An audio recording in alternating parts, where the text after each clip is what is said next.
Welcome to Sip and Savor from Chris Shepherd's home kitchen. So pretty. Thank you for having me here. Thanks for coming. So there is a reason we're meeting here in the morning. And, well, it's not really morning. You said it's all day type of thing, right? Yeah, okay, it is morning. Right. So Chris Shepherd has newly launched bacon sausage that folks can buy at H-E-B. So you can try to take it home, cook it yourself, and make all those yummy underbelly hospitality dishes on your own. Or whatever you want to do with it. Yeah. Yeah. Post it up. Let me know what you're doing with it, because I always like to see what people are doing. So. Let's see the package, because I have not seen it yet. So I haven't seen it yet because it's like sold out at H-E-B. I walked in there yesterday. It was gone. So which location? There's 62 Houston locations. Wow. And through College Brand Station. So I know they just 2 more pallets went out yesterday. So maybe I just steal this one. Yeah, you can have it. Okay, so I'm kind of, I see it all the time. Yeah. So tell me about this. How this came to be. So this was, years ago when we had Underbelly. We would buy everything that we possibly could from our local farmers, and one of them asked me if he's like, "Hey, I'm really long on lamb bellies," and I was like, "Okay." And I was thinking lamb bellies, good size like this. We could probably do something with it. And they came in and I was like, man, that's just gonna. I didn't really understand what 80 pounds of lamb bellies was going to look like. Mm-hmm. I can only imagine. Yeah, I made that mistake one time when someone asked me if I could use 1,000 ears of corn. Oh, wow. Wait, so where do you store that? Because this house is big. No. Do you have some here? No, that was, I just started sending corn to all of our friends, like guys at Passive Provisions and Revival and Cultivars. Like everybody gets a case. Nice. Because it was just like someone called, they just needed to come. But with the lamb bellies, I talked to my butcher hobby and I was like, hey, let's cure it like bacon and then grind it, put it into a casing and then smoke it. Because like lamb bellies kind of equated to bacon to me. And he looked at me like, what? I was like, let's just try it. And we tried it. And it was one of the best things I've ever had. And it just was not sustainable to do a lamb bellies because, that was a one-time deal. So we started working on a pork version of it. And then it's been in the restaurants for 5 years now. Mm-hmm. Yeah, because you use it in a lot of dishes, right? So it's not just, obviously it's not a morning dish, but what are some of the things that people might have tried it in? Right now it's like, I put it out on the grill. Okay. And it's just like a hot dog, if you will. Yeah, that's kind of what it looks like. It's a perfect size for that. It is, yeah. That's why we did it this size. People can eat it just like that or cut it and have it for breakfast. My business partner eats bacon sausage, I think, 4 times a week in the morning. It's like breakfast tacos and biscuits and but Hoppin' John or stewing with beans or just anything you would do sausage with. And so we do it wholesale as well. And we do it in like 1.5 ounce links for kolaches, and Hot Bagel Shop uses them. Oh, nice. So people might have tried them elsewhere too. Okay, yeah. And then we do 1 pound ropes for barbecue places that don't really want to make their sausage or don't. It just gives them a different, or if they do, it just gives them a different option. Very cool. And, this partnership with H-E-B is not a new one. No. This all started when you guys started doing take and bake dishes after, I guess when COVID COVID started. Right, as COVID started. And so tell us about those take and bake dishes. That's a mouthful. Because those aren't available anymore. But those were such comfort to have during that time when you could get the food from your favorite restaurant. I'll tell you, H-E-B is one of the greatest companies on the face of the planet because they, for us as, restaurant owners and running restaurants, it was like, how do we do this? We furloughed all of our staff except for management. It's like, how do we? So managers, we put 1/5 and 1/5 and Preserve into one restaurant, and then Haymerchant and Georgia James, and we're just trying to get to go. Right. So, and wait, real quick, just to interrupt, those are your 4 concepts that are open right now. Georgia James, 1/5, UB Preserve, and Haymerchant. Yep. Okay. Those 4. So you had to kind of shuffle at that time. And so it just like Nick Wong and Matt Staff were over here, and then everybody was over here, and it was like I started looking at it, and I was like, look, we're gonna get people in here to get a cheeseburger or a po' boy or gumbo or whatever we're doing like once a week. Right. Because they're going to go out and try and support. Everybody's trying to support. Sure. And I was like, we need to follow that same model, as a grocery store. How do you become a grocery store? Right. And so it's like, well, we'll sell all of our steaks to go. And I looked at Victoria, who's our pastry director and purchasing. I was like, I need you to buy all of those metal containers with the lids to go that you can get your hands on right now. And she's like, what? And I was like, just please. And she's like, okay. So we dropped 2 pallets of those things, and I was like, smart, yeah, because everything was to go. Yeah, I mean, we were all at home. Well, it was one of those things like we could make food. You know, you're going to get that burger once a week, but if I give you an option of 10 different things and ways to feed your kids, because like all of a sudden now you're working from home and your kids are there, like it was like people would come in and buy 10 or 12 and just stock their fridge with it, and so because. I think we all remember how hard it was to get into a grocery store. Right. Yeah. There was lines. Yeah. If you wanted it delivered, it was like 2 weeks later. Yeah. So, well, that was really interesting that you thought of that. Like that came to you because a lot of people were thinking how to pivot. It was hard enough to pivot, but what to do exactly. We just did. Yeah. You know, and everybody was like, all right. And so then we ended up shutting it all down into one restaurant and focusing on that. And everybody worked out of 1100 or Georgia James, I should say. Sorry. And then I got the call from HEB. Mm-hmm. And they said, we saw that you're doing this. Would you like to put them in our stores? Because we need help stocking the shelves. Sure. And we're going to go to a few restaurants. And I was like, yeah. Yeah, I remember that when they announced that. And I thought, that's so cool. Because we all, not only were we all at home, but we missed eating out. Yep. And so it just brought such a comfort into our homes of having those dishes. Like, you know, because you did it, Cultivar did it, Hugo did it. There were some dishes from him. Brennan's and... there's a couple other restaurants. Agricole, all their restaurants, or a few of their restaurants. Yeah, it was just really nice. And we just put a list of 5 things together, and then like the best part about that was that they gave us, if we sold it for $12, they gave us $12. Oh wow, that's really good to know. Wow, that's really. They were like, you just need to figure out delivery, and we did. Sure. And you had to literally create a new business model for that. 100% business model. Wow. Well, very impressive. But that is now over, right? It is, yeah. Because COVID is now slowly. Yeah, I think because once people started to go out, we saw a decline in that. And I was like, look, guys, like, this really helped us. And they said, we know that times are changing and we can figure out something else to do in the future. But you need to get back to your business. Right. Yeah. Because everything's open now. They said, we did what we needed to do. And I was like, well, I appreciate that for understanding. And so we stopped that because the goal was that we would go into 60 or 70 stores, but it just didn't make sense at the time because people aren't buying as many as they were. Right. Because now they're going out to eat again. But so that was a Houston thing or a Texas thing? It was Houston. Just available in Houston. Yeah. Okay. So now the sausage though is right now Houston stores, but will be available. It's up to them. Okay. Oh, for HEB. It's up to them. Okay. Yeah. It's it'll be at HEB solely, but, right now, it's in 62 stores. I don't know which ones, but you know, when they first ordered, they're like, "Well, we'll see how it goes." And then a week later, it's going I got the, "Hey, can we get 2 more? Yeah. Can we double up next week?" And it was like, that's always a good sign. Yeah, cool. Do you feel like this is a start to putting? I mean, I know this is just sort of a long ways away, but maybe putting other products into grocery stores. Yeah, I mean, I think we have to look at, especially.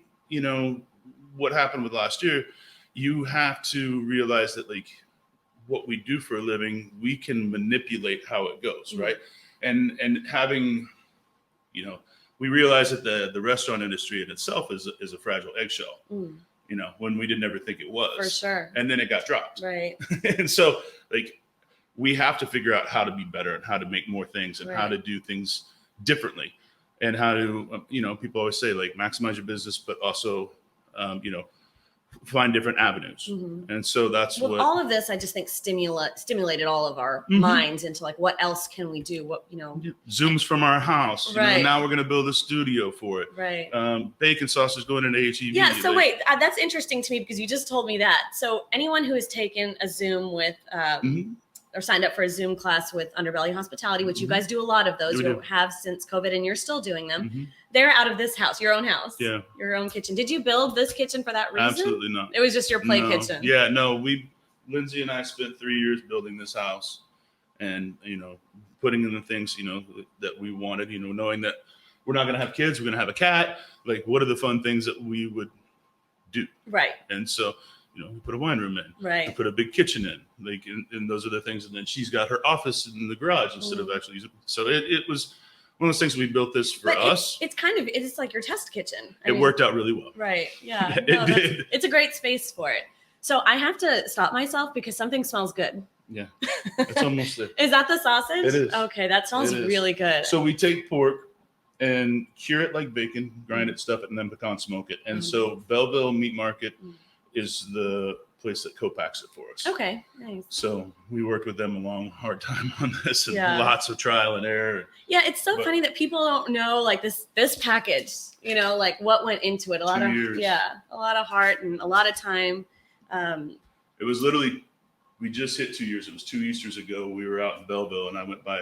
I knew I had a meeting coming up with them, and I went by the meat market, and I bought all of the sausage, all the different flavors, and then we had with some friends, and I tried them all. I was like, I got to talk to these guys. Very exciting. It smells really good. I want my house to smell like this. Ooh, that's hot. Wow. So, you know, I also want to talk about, while I get my thoughts back from that smell. You have 4 concepts. We do. And you have more coming. What, another 3, 4, 5 coming in Houston? Yeah. Well, and that was another thing that during COVID we realized is that there's a market, right? And real estate had been so high, and just think about like living expenses and real estate, like businesses, and so that kind of dropped. Right. And we were ready to start talking, and then my business partner has been working on the Houston Farmers Market for 4 years. That was the old Caninos, right? Mm-hmm, or like, I guess airline. Yeah. That he's been working on it for 4 years, and so we knew we were going to be doing something there, and then other opportunities just kind of unfolded, and it was like, we have the staff, let's go. Right. Yeah, it really was sort of. I mean, a lot of places closed down, but a lot more are getting opportunities to open. People who have thought about concepts are now getting that opportunity. So let's talk about what. There's so much to talk about. We need a whole episode just on restaurants. The first thing will open is the Georgia James Tavern, because that's been something that I've been wanting to do for a few years now. Now, that's kind of named after Georgia James Steakhouse, and Georgia and James are your parents. Yeah, that's really sweet. So tell us about the tavern. Understanding that like the steakhouse is kind of can be a special thing at some point. Like everyday dining is really hard to do there. Right. People do that, but well, especially these days, it's a little different. You're not, But I mean, like a steak every night is not something that is feasible. So I've been wanting to do this kind of interpretation of it to where it's like, you can go get a really good salad. You can go get a really good sandwich. You can go get a good soup, a steak, a good piece of fish. Right. Just kind of like your everyday meals. Right. What I really wanted. A comforting spot, good drinks, good martinis, something easier. So a little bit less casual than Georgia James Steakhouse? A lot less. Okay, a lot less casual. A lot less. And we're going into Market Square Tower. Okay. So it's 60 seats. Right. Oh, nice. So it'll be in downtown. It is. Yeah, it's our first venture into downtown. So you'll have a lot of lunch crowd probably? Hopefully. It's going to be lunch and dinner? Yep. Okay. Yeah, dinner to start, and then we'll roll into lunch. As soon as downtown starts to open back up, we'll move into. Thank you very much. Okay. We'll move into lunch. Okay. And probably weekend brunch, but we're going into a place that has 400 units already, and it's. I never really wanted to go downtown. At least I didn't think so. And then I looked at this property, and I was like, wow. Well, that's a good spot. I actually drove by the other day and I saw it. The pool's going off the roof. I know, it's so crazy. Market Square Tower is an awesome destination, and Market Square Park. I mean, people actually go, they'll get food and they'll eat out there. Yep, and then you get all of the ballets right next door. Right. And you'll have that crowd once the shows start. But I used to live in downtown, and you did. Yeah, and I felt like, I would go out to all the different places, but I so wished that there was a little bit more places to kind of hop around. Houston isn't really a city like that, and I feel like it's slowly getting to that point, like with the addition of Xochi, and of course, everything at that Marriott Marquis. There's all of that around there, Discovery Green and everything. So and like Lindsay lived downtown on Market Square, and she loved it. I've been waiting for this. It's probably hot. Yeah, but it's all the bacon part without having to deal with like for me, like cooking bacon at your house. You get a sheet tray out, or you put it in a pan, it splatters everywhere. There's a giant mess. Right. So if you don't turn the sheet tray in the oven, then certain parts burn. So this, it was just in the oven. That's it. Okay. For what's temperature and how long? 425. 10 minutes. Oh, that's so good. Wow. Yeah. You really could use this in anything. Mm-hmm. Yeah, we've taken it and shaved it and then put it on in a saute pan and then just put it in the bun. And it's with lettuce and tomato and you got your BLT. Are you going to do any I don't know meat stuff, but are you ever going to do like a cheese stuff? Already in the works. Oh, it's in the works? Good. Black I love pepper that. And a jalapeno cheddar. Jalapeno? Yeah. I love that in it. We've done, get in you want. We've already done. So good. Yeah. We've already done some test batches on it, and I think that those two are probably the best. I know Lindsay's not really, sometimes she doesn't like the sausage that much, but she'll definitely eat the jalapeno cheddar because it was pretty amazing. I would make a hot dog out of this. Yeah. For sure. When we do it at NRG Stadium for Texans games. Oh, nice. Yeah. Okay. As well on the club level. That's the bacon sausage hot dog. This is the same. Mm-hmm. Yeah. Wow. That's actually why we really put it into wholesale really quickly. Right. We had to get it done for Texans season 2 years ago. Oh, wow. Well, it's delicious. Yep. Yeah. So that we talked about your downtown concept. I heard about, was it Underbelly Burgers or UB Preserve? Underbelly Burger. Yeah. Well, so because you got hot dogs. Georgia James Tavern will open sometime soon. I hate putting dates on things. Yeah. Then you're like, oh, June 15th. And then it's like, well, oh yeah, you said that. Why would you say that? And that always happens, especially everything is just a lot slower now, but well, yeah, this construction product is way slow. Right. Way expensive. So steel, metal, but I just want people to understand how much you're doing, how much is actually going on. It's literally you went from 4 concepts to another 4. Yeah. So there's that. There's Tavern. Then there'll be Underbelly Burger at the Houston Farmers Market, which is, we're kind of revamping the cease and desist burger a little bit, but not really messing with what is really good. That cease and desist burgers at Haymarket, right? Yeah. And so we'll take that burger up and we'll do maybe 2 or 3 other ones, but not much. I don't want a burger menu that you have to study. I hate that. I like an In-N-Out menu. This is what it's going to be. This is where you're going to go. And, and so we'll be doing 44 Farms, and then RC Ranch is doing their butcher shop right next door. Okay. And so you'll basically have the choice on every burger to do Angus or Wagyu. Okay, wow. Take your pick. Yeah. And then bacon sausage and maybe a chicken sandwich, but that's about it. Are you going to have French fries? Yeah. I was like, I'm not coming if there's no French fries. No, that's it. And then next door to that will be Wild Oats. Okay. So also in the farmer's market. Which is Nick Fine's restaurant. Okay. So I love that name. Where'd that come from? Her, Lindsay. Because Nick is Texas born, Texas raised. But out of everybody, he's traveled and worked everywhere. He's got the best stories.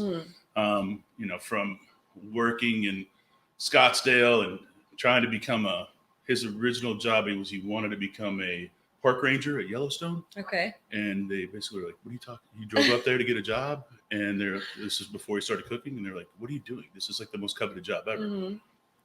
He's like, what do you want me to do? They're like, go wash dishes over there. So that's what he did. And then he started cooking. Wow. But then he's harvested wine in Australia. And he did. So he went out and sowed his wild oats. Yes. Okay. That's a good name. I like that. And so he came back and it's a new take on just kind of rethinking Texas cuisine. Okay. And understanding that can be very kitschy. Right. But that's the goal, is to not do this kitschy. This is exploring not only Texas's past, which is what a lot of people do with this thought process, right? But exploring the future of it. I love that, because I was going to say it can be kitschy, but a lot of people have their own sort of view on Texas cuisine, because a lot of us have grown. I mean, our whole lives have been here, and so we've seen a lot and the progression. But there is so much happening right now. Yep. And so that's interesting. You got to know where we're going, right? But you have to know where we've been, sure, right? And I think that it's going to be a beautiful thought process, and to see where that's going. So that's awesome. That's exciting. Yeah. Yeah. That sounds like a good one. Did we get them all? That's 3. There's one more.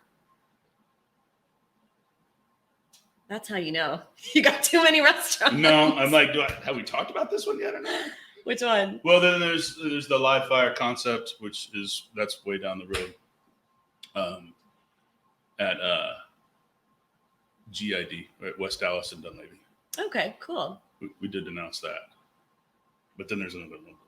Oh, another hush hush. Well, no, it's basically if you drive by, you see the sign out in front of it. It's But at the it's market not a as well. secret. It's at the market as well. Okay. But we're not doing this yet. Okay. But at some point, we're going to do underbelly pantry, and so Oh. all of the things that we learned through HEB, Mm-hmm. we'll be doing there. Awesome. So lots of sides and meals to go, and just feeding your family. So I bring all that home. You come over and cook it. Yeah. I don't know how that's gonna work out. I've seen you cooking. You can cook. I'm learning. Honestly, I was one of those like COVID cooks. I just stayed home and just started doing stuff. But I want to ask you, you were talking about Nick, but when did you know you wanted to be a chef? I mean, when you were a little kid? I don't know. No, I went to. I felt like high school was really boring. Where'd you go to high school? Were you in Houston? Tulsa? Okay, in Tulsa. Yeah, I went to Union High School. I felt like it was really boring, and then I went to Tulsa Junior College, and I just really didn't go to college. And they finally just were like, "Hey, man, you need to quit paying us money and go figure out what you want to do." You sound like me. So it's like, how do you get kicked out of a junior college? Oh, like, man. It's like getting kicked out of HCC. How does that even happen? Yeah. Anyway, it did. And so I took a job as a dishwasher in a sushi bar. And kind of worked my way through there. And then my boss was like, "You need to go to culinary school. You're good at this." I was like, "What is that?" And he's like, "It's where you learn how to cook." And I was like, all right, that sounds cool. My parents had moved here. My dad was in the oil business before he retired. And so I went to Art Institute in Houston. Nice. And then just work my way through everything. Yeah, that's awesome. Well, we're glad to have you here. Yeah, I love it. I'm not going anywhere. You've obviously been here for a long time. What are some of your favorite places in Houston? I know you love Chinatown, and I know you love London Sizzler, which is one of my favorites too. I do. But what are some of your maybe like new favorites that you feel like are going to be, long lasting? I mean, we went to Blue Dorn last night. That place is what Aaron and team are doing over there is really special. It's really great. Right. We go to Hai Kang probably more than anything. Mm-hmm. That's in Chinatown. It is, yeah, because there's just something about,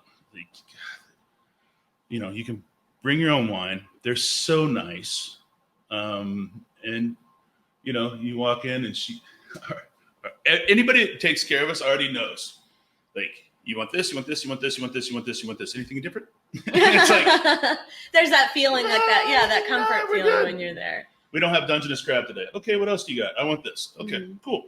And so it's consistent. It's consistent, and they're just about as nice as can be. And so we eat there quite a bit. During COVID, I started cooking a lot at home. So did any recipes come out of this kitchen that people might know of now that are like at UB Preserve or Haymarket? No, I don't think so. I have a fascination with roasted chicken and crawfish. Okay. So that's at 1/5 right now. But so I tend to, because now, we named Nick Wong executive chef. And so he doesn't really have to listen to me anymore. And Greg Peters, same. Nick's never really listened to me. So, I mean, Nick, so, I tend not to tell the chefs like what I think they should do. I just help them and guide them what they want to do. Sure. And I think that makes a better restaurant, because also in the middle of this, we're going to revamp Preserve. Okay. Because everything in there is kind of, when we preserved Underbelly, and that's what that really was, like, we took the things off the walls from Underbelly. Right. We really did a little bitty Underbelly. And that's, now Nick is 3 years into it. He needs his. Yeah, it can have its own voice now at this point. New lights, new paint, new everything. And, and we there was this beautiful, like, carving that Carlos Rodriguez did. As you walked in Underbelly, we kind of broke that up and put it everywhere. Now I'm going to break that up and just put one in every restaurant somewhere. Oh, wow. That's really And so there's just like an odd piece of art that doesn't really fit, but it does to me. Yeah.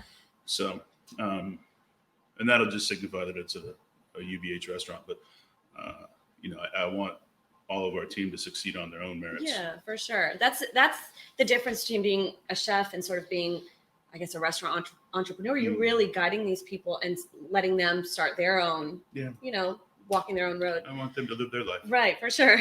So I've been telling you this. I don't know if you remember, but I told you that one of the years of One Fifth should have been Indian food. Yeah. I don't know if it would have been as successful as some of these others, but I just think I think it would be. Yeah. I think it would be. I think people get intimidated by Indian food. I do. Yeah. So you just told me you just cooked it for the first time. Monday. Yeah. And not for the first time at home at the restaurant, like, because I got all the stuff on it. Right. You know, but like, and there are dishes with Indian influences on at some. There is. Yeah, absolutely. Right? Absolutely. Well, also they'll be through Hay Merchant and through Georgia James as well, because we have a few cooks that are from Oxford, and most of them work for Vish at Snack Bar, and so he brings in such an Indian influence into Southern cuisine that these guys bring that as well, and so it's really beautiful to see, and it's like homage to Vish, right, not like homage to me, but or the city, but to him, and that's like Vish's legend. So. And I'm not saying this because I'm Indian. Maybe I am a little, but I just think there's so many different spices that you can use and make it really exciting with meats or with vegetables and fish. And so you're playing this one hard, huh? Yeah, I know. I'm pushing for it. I want a Chris Shepard Indian restaurant. Well, you know what? And I do, man, it'd be fun. Yeah. I'm telling you, it'd be good. But because the flavors and just the textures of the cuisine and the people are so beautiful. And man. It can be really colorful too. And it's just pretty on the plate. It's pretty to eat. But if you decide to do it and you need a taste tester, I can taste test and pass judgment. I like that. Yeah. You just so tell me. Happy it looks great. It sucks, but it looks great. Yeah. No, the other night it was like, I just got frustrated. And like I spent all day, working on a couple things. And it was like, just because I wanted to, right? Then I realized, man, I think just calling London Sizzler is my best bet. I know. It's so easy. I feel the same way. Like I'm talking all this crap. I can't cook a single Indian dish. I mean, my mom makes it for me. I'll go to like Pondicherry or I love London Sizzler. I love everywhere in Little India because I've been going there since the 80s. It's just so much easier that way. On a time perspective, yes, you really learned, and what I really learned was appreciation. Yeah. It's not that I never did. Yeah. Indian food cooks for a really long time. It does. Yeah. And you eat it in 5 seconds. Well, and we talked about it, and I'm sitting there and I'm like, we might just get to go tonight. Wait, did you completely ruin your meal? No. And all it took was just patience. Yeah. And that's what that's what a lot of food is patience. And as cooks, you're not very patient. You want to go. And that's why having like a thought process, if you do a restaurant, like you have a thought process of having things ready to go, everything there, like that's your mise en place. And like here, I'm like, where is that? And right. No, that's true. We just sat and watched it simmer for 2 hours, and I was like, watching a pot simmer. This sucks. Yeah. And then finally I tasted, I was like, we're good. Okay, good. So, all right. Well, I'll expect an Indian feast next time. All right. So tell me what is some of the weirdest things you have in your fridge right now? Right now? I don't know. It might not be weird to you. There's a lot of game. I like different animal meat? No, like ducks. Okay. Duck and geese and COVID thing. You could get out, and so I went hunting. Okay. Every once in a while. Right. I'm not a big hunter. Okay. But the goal is like if and a lot of the times they're like hunters are like, you can't make a goose taste good. And I'm like, then why are we going? Right. Yeah. And so my goal was like, if Lindsay will eat it and she's like, this is delicious, then I would do it again. Yeah. But if I don't, if she's like, it's not good, then I'll never go again. Right. I probably shouldn't say that because I know she don't care. But, I like to fish and hunt, and I just started that like later in life, and about it. There's about 5,000 different pickles in there. So you're a pickle person. I am not. Okay. She is. I see. Okay. Yeah. Lindsay is. So a lot of pickles. But I found that she really just likes the ones that I make. So. Oh, so you make your own pickles here? Okay. Yeah, like you pickle different. Cucumber seasoning. Right. Nice. But other than that, I don't know. Hot sauces, mustards. These are not weird things, by the way. But there's like 7 different types. Oh. And you just cook with that stuff. Okay. Yeah, the pantry's worse. I know. I was going to say, you have like books in your pantry. I can see your pantry. It's just massive. Full of all kinds of things. Yeah, that's what when we built this. I was like, I want a big kitchen, big pantry, more refrigeration, and more ovens than you'll ever need. And Right. I still have. Yeah, you could do it. I hope there never is another shut-in quarantine, but I think you'd be good to go out of this house. Yeah, well, I mean, we ate well. She's working, but yeah, because we spent a lot of time outside. I bought a fire pit from Mill Scale and Aaron Franklin. Mm-hmm. So, one of his smokers is back there, and so I got to play around. But Right. we talked about like you like meat. I was like, I was I going like to to ask cook you a that. chicken Because I know I asked you the same thing. You like to cook meat. It's just is that like a misconception people have? Yeah. Yeah. What do you love to cook? Chicken. I mean, that is meat, right? Yeah, that's meat, right? I'm not going to cook a brisket or some short ribs or. I think don't people want have any this of that. idea that you're out here like roasting whole pigs and just like that's your thing. No, we eat a lot of chicken, a lot of vegetables. Yeah. And what about pastry? No. Why not? That's not I'm not good at that. So I'll tell you every time I ask a chef if they do desserts or what they like to make, they're just like, I don't touch that. Like, no, that is not my thing. No, I don't. It's just like, I learned that about myself a long time ago. Mm-hmm. And one that's following recipes, and I suck at that. Mm-hmm. Oh, so you're like one of those, a dash of this, a pinch of that. Oh, God. Writing the cookbook was one of the hardest things ever. Yeah. Because we had to go back and rewrite everything because I'd never written anything down. Can I see the cookbook? Yeah. So the cookbook is Cook Like a Local, which I have this. I forgot. It's on my bookshelf. Mm-hmm. So. I have the very first cookbook I ever got to. Wait, how many cookbooks do you have? Wait, a lot. Oh, wow. This is what my parents gave me. Oh, your parents gave you that when you were a little kid? Yeah, like in 78 or 79. That is adorable. And you kept it all this time? It's literally the only thing that I have my entire life. That is adorable. Okay, so have you cooked out of that one? No, but Lindsay. Wait, because I have to say what we opened up to, the 7 Dwarfs cupcakes. Yeah. It's pastry. It is, yeah. I'm not going to do it, though. Lindsay cooked eggs out of here once.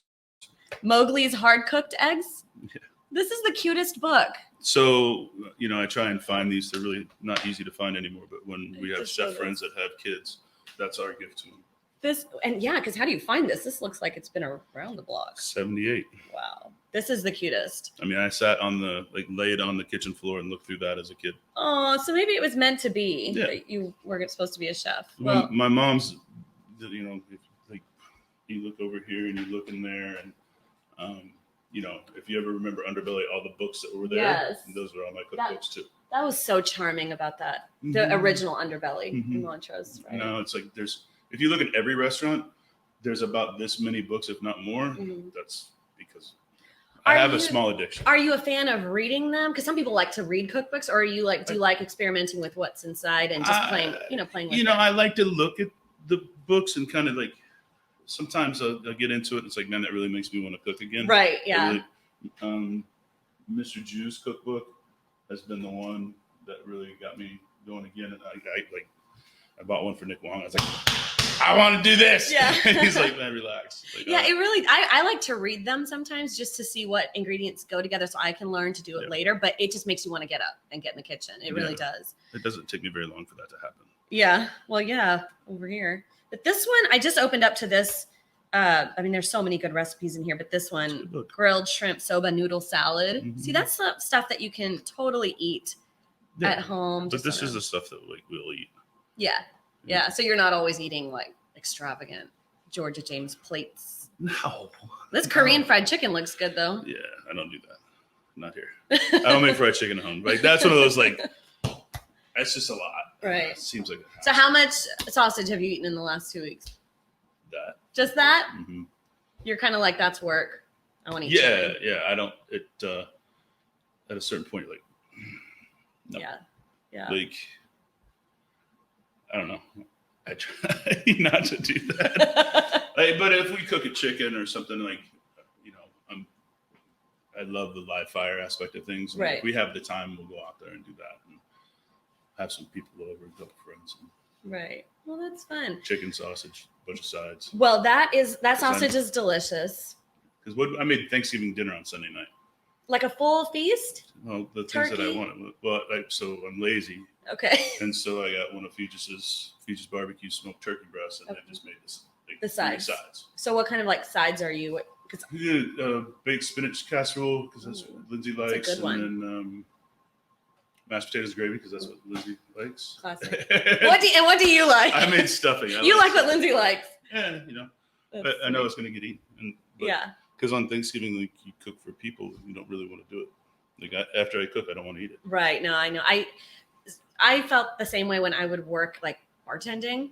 Mm-hmm. I would like make drinks and all these beautiful drinks. I was a bartender at Ambrosia in Montrose, and just years and years ago. And afterwards, I was like, you're exhausted. You think you want a drink? You do not want a drink. You just want like a Coke or to go to bed. Yeah. Yeah, I do. Yeah, so I totally get that. If I spend the day cooking, if it's not like over fire, then it's good. But if I spend it all day in here, it's like I don't want to do it. Right. No, I get that. Well, I'm so excited for your sausage. I'm going to take this so I don't have to hunt down 62 HEBs. Yeah. But yeah, so tell people where they can eat this if they want to eat it in the restaurant. That's UB Preserve, Georgia James. UB Preserve does it generally on fried rice for brunch. Mm-hmm. Georgia James is always, they have the original. Mm-hmm. We that's the one that we still make in house. Mm-hmm. And that's Fresno chili creme fraiche, house made hash browns, and dry cured egg yolk. So it's kind of like their take on breakfast. Right. But that's breakfast for like lunch or dinner, right? Yeah. It's not open for breakfast. And that's the thing. A lot of people are like, ooh, this is going to be great for breakfast. It's great for anything. Right. There's no rules with this. No. Like literally we've put it on burgers before. So it's great. And let's see, it's at 1/5.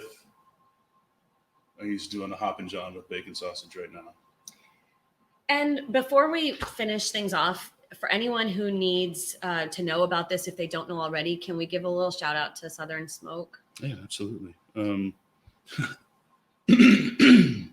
Southern Smoke was definitely kind of the thing that took off for us this year and really did it what it was supposed to do. It's like you saw restaurants just kind of did this and Southern Smoke just did this. So it was like seeing both sides of the battle and understanding like the need and it, and for anyone who might not know if they're not in the industry. So originally, I'll give you a long story short story long. Originally, we started it in 2015 for a friend of mine that was diagnosed with MS. Right. And we did fundraising events out behind the restaurant, do parties, what have you, and started raising money for them. The first year we threw a little festival. Didn't really mean for that to happen, but it did turn into it. And we raised $181,000 for the MS Foundation, and the next year $284,000. And that was just from the festival. Mm-hmm. Yeah. And then we learned more about like how to, not cut the entire check at one time and save it for bills because we didn't do that. We brought on an executive director, and 2017 when Hurricane Harvey came through, we made the decision to change it to a. People are like, how do you help people in the industry? It's like, that's never going to happen. Yeah. Right. That's just, we're going to like that. The industry is going to get left out because like funds will go to streets or water or whatever. Right. And so it's sort of a forgotten, it's always an afterthought. Mm-hmm. I feel like it is. And that year we were able we put together an application process in English, Vietnamese, and Spanish where people could apply online. And then, it would go to a verifying committee and then to an awards committee, and then we could cut checks. And we cut checks to 139 families. For anyone who needed it. Farmers, drive-through workers, stock wine, stock milk, bussers, cooks. And the reason I want to talk about this now is because even though we're sort of coming out of COVID now, there are still a lot of people who suffered, a year ago, they're still feeling that pain. Yep. So they're able to apply at southernsmoke.org. Yeah. Since COVID, we've been able to help over 3,000 families, something like that. Over 3,000 families with like 6.5 million. Wow. This past year. And this is not just in 27. Yeah. And this is not just in Houston. No, it's nationwide. Mm-hmm. You can apply for this. Yeah. So that's really important for anyone listening. And it's completely anonymous, right? Yeah, absolutely. I have no idea about anybody. Right. So it's really weird when someone comes up and like, thank you so much. And I'm like, hey, thanks for what? And right. They're like, oh, you don't know. No, I don't. I never will. I heard about that. And I think I also thought that was a misconception, is that you can apply completely anonymous. No one's going to know. And it's just something that if you need the help, it's there. It's there for the taking. I don't care. Right. And I think the greatest thing for us, like, it's just having a place where people can go when they really are in a time of need. But, I think we spent 2 years working on this, but in June of last year, we were able to provide free mental health care for anybody in the hospitality industry in the state of Texas and their children. Wow.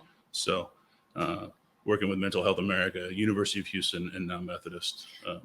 I think that it's important to let people know that these resources are there for them, because the hospitality industry, like we said, it's always an afterthought, and people, especially like this last year, I saw how much like they were out there serving people when they were not vaccinated and stuff like that. You really have to, I'm glad you're doing this for that. I mean, restaurants are cool, but people are better. Yeah, for sure. So for sure, we got to take care of our people. Well, on that note, I think your restaurants are cool, but I think you're better. Thank you so much for inviting me into your home and letting me taste the sausage. It's awesome.